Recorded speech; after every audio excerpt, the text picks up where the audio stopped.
Hello guys, welcome back to our channel DR NTR university 2024 సంబంధించి ఏదైతే paramedical courses సంబంధించి పెద్ద గుడ్ న్యూస్ అయితే రావడం జరిగింది అనమాట. ఎప్పుడెప్పుడు అని ఎదురు చూసినటువంటి ఏదైతే పారామెడికల్ కోర్సెస్ సంబంధించి నోటిఫికేషన్ రిలీజ్ చేయడం జరిగింది.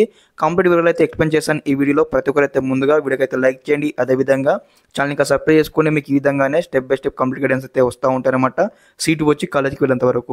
ఓకే, చూడండి ఇక్కడ మనకు క్లారిటీ అయితే నోటిఫికేషన్ అయితే ఇష్యూ చేయడం జరిగింది. Notification for BPT and paramedical courses. BPT ఇక్కడ మనకి ఇచ్చారు కదా, స్టెప్ బై స్టెప్ నోటిఫికేషన్ చెప్తాను, ఇక్కడ మీకైతే ఎక్స్ప్లెయిన్ చేస్తాను క్లారిటీగా. ఇక్కడ చూడండి, అందరు కూడా ఇంకెవరైనా మన ఛానల్ని సబ్స్క్రైబ్ అయితే వెంటనే సబ్స్క్రైబ్ చేసుకోండి. ఓకే, ఇక మనం డీటెయిల్ నోటిఫికేషన్ ఫీడప్లో ఉన్నాము. మనకి ఇక్కడ క్లారిటీ ఇచ్చారనమాట. D R NTR university of health science Andhra Pradesh Vijayawada అని ఇక్కడ క్లారిటీ ఇచ్చారనమాట. ఇక్కడ చూడండి, మనకు ఏదైతే ఇక్కడ అప్లికేషన్ చేసుకోవడానికి మనకి ఇక్కడ ముందుగా ఫీ స్ట్రక్చర్ మనం చూసుకున్నట్లయితే ఓసీ వారికి వచ్చేసి 2360 రూపీస్ కట్టాల్సి ఉంటుంది, ఆన్లైన్ పేమెంట్ అనమాట. అదేవిధంగా ఇక్కడ వచ్చేసి ఎస్సీ ఎస్టీ బీసీ వారికి వచ్చేసి 1888 అమౌంట్ అయితే కట్టాల్సి ఉంటుంది అనమాట. మనకు అప్లికేషన్ వచ్చేసి రేపు మనకు ఉదయం 11 గంటల నుంచి స్టార్ట్ అవుతుంది. అదేవిధంగా మనకు డిసెంబర్ 9 వరకు అయితే అప్లై చేసుకోవచ్చు ఆన్లైన్లో వచ్చేసి అనమాట. మరి ఆన్లైన్లో అప్లై చేసుకోవడానికి మనకి ఇక్కడ వెబ్సైట్ లింక్స్ అయితే ప్రొవైడ్ చేసే ఒకసారి మీరు చెక్అవుట్ చేయండి.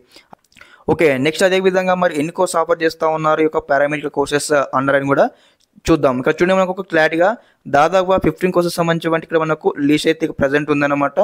బీఎస్సీ మెడికల్ టెక్నాలజీ ల్యాబ్ అనమాట, బీఎస్సీ న్యూరో ఫిజియాలజీ టెక్నాలజీ, తర్వాత BSc optometry technology, BSc renal dialysis, తర్వాత మనకి ఇక్కడ బీఎస్సీ కార్డియోవాస్కులర్ ఉంది. అదేవిధంగా బీఎస్సీ అనంతేశ టెక్నాలజీ, బీఎస్సీ ఇమేజ్ అనమాట, BSc emergency medical technology, BSc respiratory therapy, తర్వాత బీఎస్సీ ఫిజియన్ అసిస్టెంట్ టెక్నాలజీ, తర్వాత BSc medical assistant technology, BSc transfusion technology, next వచ్చి BSc radiotherapy, next వచ్చేసి బీఎస్సీ ఎకో కార్డియోగ్రఫీ అని కూడా మనకి ఇక్కడ క్లారిటీగా మనకు 15 కోర్సెస్ అయితే ఉన్నాయన్నమాట మనము. ఓకే, ఇక్కడ చూడండి, మరి అప్లికేషన్ చేసుకోవడానికి మనకి ఇక్కడ క్లారిటీగా ఇచ్చారనమాట. మరి ఇక్కడ మినిమం ఏజ్ వచ్చేసి ఇక్కడ 17 ఇయర్స్ ఇక్కడ మనకు క్లారిటీ ఇచ్చారు, ఒకసారి మీరు వెరిఫై చేయండి. అదేవిధంగా మనకు ఎడ్యుకేషన్ క్వాలిఫికేషన్ వచ్చేసి ఏదైతే మనకు ఇంటర్మీడియట్ అనమాట మనకి ఇక్కడ క్లారిటీగా ఇవ్వడం జరిగింది, ఒకసారి చెక్అవుట్ చేసుకోండి. తర్వాత నెక్స్ట్ వచ్చేసి కోర్సు డ్యూరేషన్ వచ్చేసి 3+1 ఇయర్ అనమాట. మనకు టోటల్గా 4 ఇయర్స్ అయితే ఉంటుందన్నమాట, మనకు క్లారిటీగా ఇచ్చారు. అదేవిధంగా నెక్స్ట్ వచ్చేసి ఇక్కడ ఏదైతే మరి required documents for online application చేసుకోవడానికి రిక్వైర్డ్ డాక్యుమెంట్స్ యొక్క లిస్ట్ ఇక్కడ మనకు క్లారిటీగా ఇచ్చారు, మీకు చూపించడం జరుగుతుంది ఈ వీడియోలో.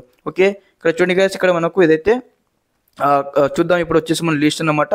చూడండి, లిస్ట్ ఆఫ్ డాక్యుమెంట్స్ అనమాట. ఆన్లైన్లో మనం అప్లై చేయడానికి ఈ డాక్యుమెంట్స్ కావాల్సి ఉంటుంది అనమాట. మనకు సర్టిఫికేట్ వెరిఫికేషన్ కూడా మనకు ఆన్లైన్లో చేస్తారు కాబట్టి ఖచ్చితంగా ఈ యొక్క డాక్యుమెంట్స్ అయితే వెరిఫై చేసుకోవాలి అందరూ కూడా. చూడండి, మీ యొక్క ఎస్ఎస్సీ మెమో కావాల్సి ఉంటుంది, తర్వాత ఏదైతే దీనికి సంబంధించిన ఏదైతే ఇంటర్ మెమో కావాల్సి ఉంటుంది. అదేవిధంగా ఇక్కడ వచ్చేసి మీ యొక్క 10th అనమాట. ఇక్కడ చూడండి, 6th క్లాస్ నుంచి 10th వరకు ఇక్కడ స్టడీ సర్టిఫికేట్స్ నథింగ్ బట్టి మీ యొక్క బోనోఫైడ్స్ కావాల్సి ఉంటుంది. అదేవిధంగా స్టడీ సర్టిఫికేట్ ఇంటర్మీడియట్ అనమాట ఇక్కడ కావాల్సి ఉంటుంది అనమాట, బోనోఫైడ్ కావాల్సి ఉంటుంది ఇంటర్మీడియట్. అదేవిధంగా ఇంటర్మీడియట్ ట్రాన్స్ఫర్ సర్టిఫికేట్ అనమాట, తర్వాత క్యాస్ట్ సర్టిఫికేట్ కావాల్సి ఉంటుంది. అదేవిధంగా ఎవరైనా మైనార్టీ ఉంటే మైనార్టీ సర్టిఫికేట్ కావాల్సి ఉంటుంది, తర్వాత పేరెంటల్ ఇన్కమ్ సర్టిఫికేట్ కావాల్సి ఉంటుంది.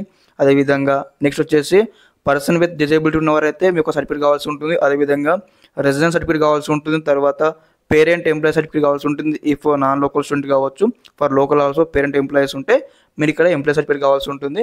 మీ యొక్క ఆధార్ కార్డ్ కావాల్సి ఉంటుంది, తర్వాత మైగ్రేషన్ అయితే కావాల్సి ఉంటుంది. Migration certificate from Telangana to Andhra అనమాట. తెలంగాణ నుంచి ఆంధ్రాకి వచ్చిన వారి మైగ్రేషన్ సర్టిఫికేట్ కావాల్సి ఉంటుంది అనమాట. నెక్స్ట్ వచ్చేసి క్యాండిడేట్స్ లేటెస్ట్ పాస్పోర్ట్ ఫోటో కావాల్సి ఉంటుంది, తర్వాత స్పెసిఫైన్ సిగ్నేచర్ ఆఫ్ క్యాండిడేట్ అనమాట, మీ యొక్క సిగ్నేచర్ కావాల్సి ఉంటుంది అనమాట. ఇక్కడ మనకు ఫార్మాట్ అయితే ఇచ్చారనమాట.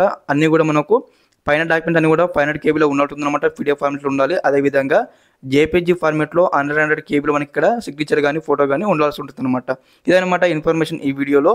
అప్కమింగ్ సెషన్లో వచ్చేసి అయితే మరి ఏ విధంగా అప్లై చేసుకోవాలి అని కూడా step by step application process అయితే చూపించడం జరుగుతుంది మన వీడియో తరపు నుంచి. అందరూ కూడా బీ అలర్ట్గా ఉండండి, అందరూ కూడా ముందుగా మన ఛానల్ తరపు నుంచి ఆల్ ద వే తెలియజేస్తా ఉన్నాను. Okay, thanks for watching this video. జై హింద్.